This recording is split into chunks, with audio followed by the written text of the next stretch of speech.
जल्दी किस्त नहीं मिली किसानों को तो इस्तीफा दे देंगे, इस तरह की बात वो उन्होंने की है। देखिए, सरकार की विश्वसनीयता जनता में पूरी तरीके से समाप्त हो चुकी है और सरकार के 18 महीने के कार्यकाल ने अपनी असफलता के नए कीर्तिमान स्थापित किए हैं। एक क्षेत्र नहीं, सभी क्षेत्रों में असफलता। जब बेचैनी बढ़ती है और जब इस प्रकार के बयान आते हैं, उसके पीछे कारण कोई एक ही नहीं है।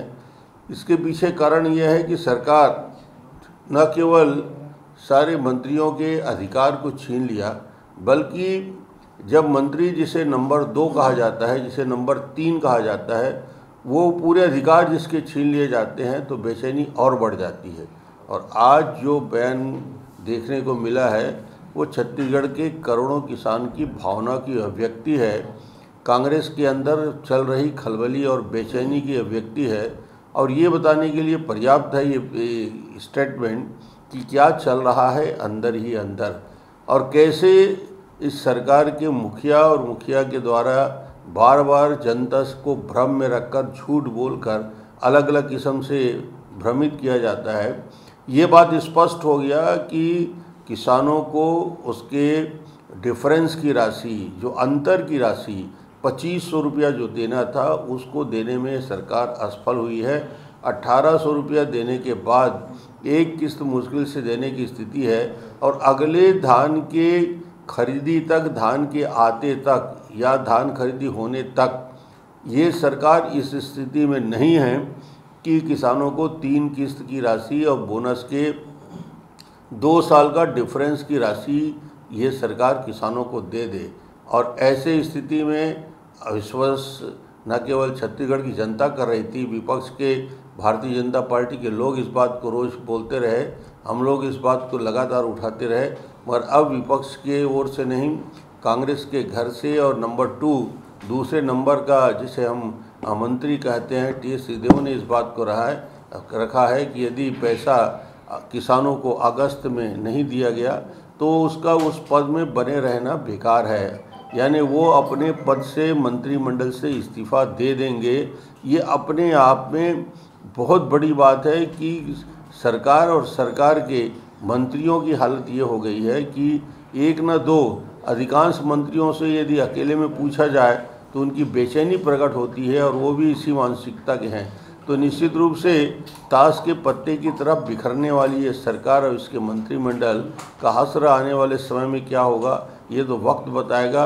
मगर जिस प्रकार की हालात कांग्रेस के अंदर में हैं, जिस प्रकार से अविश्वास एक दूसरे के प्रति बढ़ा है और सरकार जितने घोषणा की है उस घोषणा का क्रियान्वयन करने में असफल रही है, तो ये इसका लॉन्ग टर्म में, लंबे समय में इसका सीधा असर छत्तीसगढ़ की राजनीति में पड़ेगा और निश्चित रूप से मैं समझता हूँ ये बहुत गंभीर मामला है। सर, एक बयान और आया कवासी लखमा जी का, वो कह रहे हैं कि शराब की तस्करी हुई प्रदेश में, उसके भारतीय जनता पार्टी जिम्मेदार है, इस तरह के बयान आए हैं। अवैध शराब की तस्करी नहीं, शराब को सरकारी दुकान में अवैध रूप से बेचने का अपराध ये सरकार कर रही है। सरकारी दुकान में आज तक नहीं हुआ, अभी तक कोचिए बेचते थे, हम कोचिए से परेशान थे, मगर सरकार जब कोचिए की भूमिका में आ गई और सरकार के शराब की दुकान पे 30% शराब अवैध रूप से 2 नंबर का बिक रहा है, तो कोचिया की भूमिका में तो सरकार है। अब कोचिया कहाँ रह गए? उसी दुकान में बैठकर सरकारी दुकान में अवैध शराब को बेचने का दुस्साहस ये सरकार कर रही है। इससे बड़ा अपराध और कुछ नहीं हो सकता जो कर रही है। Sir, T.S.. सिंहदेव ने एक्चुअली ये कहा था कि अगली फसल के पहले अगर डिफरेंस की राशि किसानों के खाते पे नहीं आ जाती तो मैं इस्तीफा दे दूंगा, अगर खाते में आ जाती है तो क्या धर्मलाल जी आप इस्तीफा देंगे? क्या ये उनके वर्ड टू वर्ड थे? सर, ऐसा है, एक लाइन में ये व्यक्ति यही हो सकता है कि पीर पर्वत से हुई अब पिघलनी चाहिए, इस हिमालय से नई गंगा निकलनी चाहिए। तो ये एक पीड़ा की अभिव्यक्ति है और पीड़ा की अभिव्यक्ति इस विषय को लेकर है कि इस बात का भी भरोसा मंत्रिमंडल के साथियों को नहीं रह गया है कि अगस्त तक इसका पेमेंट हो पाएगा या पूरे की पूरी राशि बोनस की और किसानों के डिफरेंस की दे पाएंगे। इतनी बात कहने का मतलब यही है कि सरकार की विश्वसनीयता समाप्त हो। सर, इस बयान के बाद ही 2 मंत्रियों को अधिकृत किया गया कि वही 2 बयान किस रूप में? अब ये है कि जो बोलने वाले मंत्री हैं वो चुप हो जाएं, वो अधिकृत नहीं हैं, ये बोला जाएगा कि ये अधिकृत बयान नहीं है इनका, तो बाकी मंत्रियों के बयान को अब अधिकृत ना माना जाए। ये कह दिए कि सिर्फ 2 ही लोग ही बोलेंगे, बाकी लोग बोलेंगे उसको ना सुना जाए। सर एक सवाल और था, कोरोना लगातार बढ़ते जा रहा है, 14वीं मौत आज हुई है, रिटायर्ड पीसीसीएफ के सर केसी यादव साहब, उनकी भी आज मौत हो गई है। अब आंकड़ा जो है वो मौतों का आंकड़ा बढ़ते जा रहा है सर, पहले ऐसा लग रहा था कहीं ना कहीं था, लेकिन लगातार जो है वो बढ़ते जा रही है सर। नहीं, अभी और हमको सावधानी की ज़रूरत है और ज़्यादा निगरानी करने की ज़रूरत है। कोरोना का जो दौर चल रहा है ये सभी ज़िलों में विस्तार इसका हो गया, गाँव के अंदर चला गया है, और टेस्ट की फैसिलिटी, इसका यही उपाय है कि जहाँ जहाँ ऐसे इफेक्टेड कंटेनमेंट जोन हैं वहाँ पे डोर टू डोर सैंपलिंग और टेस्ट की सुविधा बढ़ाए, ताकि जो विस्तार हो रहा है उसको आगे आने वाले समय में रोका जा सके। सर एक सवाल ये था कि नक्सलियों से निपटने के लिए छत्तीसगढ़ पुलिस नक्सलियों की तर्ज पे काम कर रही है, वो बैनर पोस्टर टांग रही है जगह जगहों पर नक्सली की जिसमें वांटेड हुआ है, और गोंडी भाषा में टांग रही है, कितना इफेक्ट पड़ेगा इसका? नहीं, प्रचार प्रसार गोंडी भाषा में करना कोई बुरा मैं नहीं मानता, मगर प्रचार प्रसार से नक्सली भाग जाते, ये उनकी गलतफहमी नहीं होनी चाहिए। इसके लिए ठोस कार्य योजना बनाकर ज्वाइंट एक्शन बनाने की ज़रूरत है, और कार्य योजना बना के जो एसपी वहाँ के कार्यरत हैं और वहाँ जो फोर्स हैं उस फोर्स को ये अधिकार देना चाहिए कि वो अपनी कार्य योजना बना के एक्शन करें, क्योंकि निर्णय तो एसपी को लेना है फोर्स का मूवमेंट का, तो उनको स्वतंत्रता होना चाहिए। और ताश के पत्ते की तरह पुलिस अधीक्षक और कलेक्टर को बदलते रहोगे तो कभी कुछ नहीं होगा। सर, मरवाही उपचुनाव को लेकर के लगातार सरगर्मियां तेज हैं, बीजेपी की किस तरह की तैयारी है? वो समीरा टैगोर ने आवेदन भी किया सर उसके तैयारी हमारे संगठन के स्तर में प्रदेश अध्यक्ष जी से बात हुई है, और शीघ्र ही हमारे कोई टीम प्रदेश अध्यक्ष जी और बाकी सीनियर नेताओं से, राष्ट्रीय नेताओं से बात करके वहाँ की स्थानीय कार्यकर्ताओं से बात करने के लिए भेजेंगे।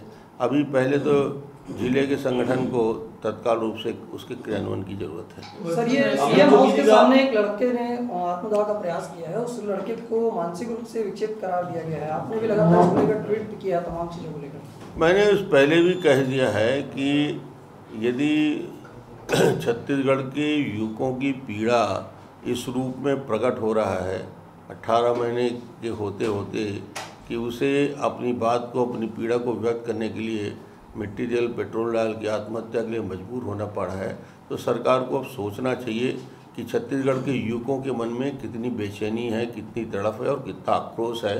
जो वादा खिलाफी आपने किया उसके खिलाफ एक निश्चित रूप से इससे ज़्यादा अलार्मिंग साइन और कुछ नहीं हो सकता।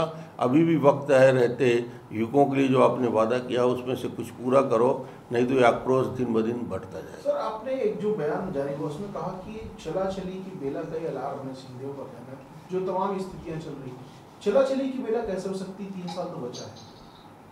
यदि 3 साल का समय है, पर्याप्त समय है, मगर जिस प्रकार की आवाज़ें आ रही हैं, उस प्रकार की बातें निकल के आ रही है, तो निश्चित रूप से ये कहा जा सकता है कि आने वाला समय संकट का होगा। संकेत कुछ मिला है क्या चला चली की बेला के?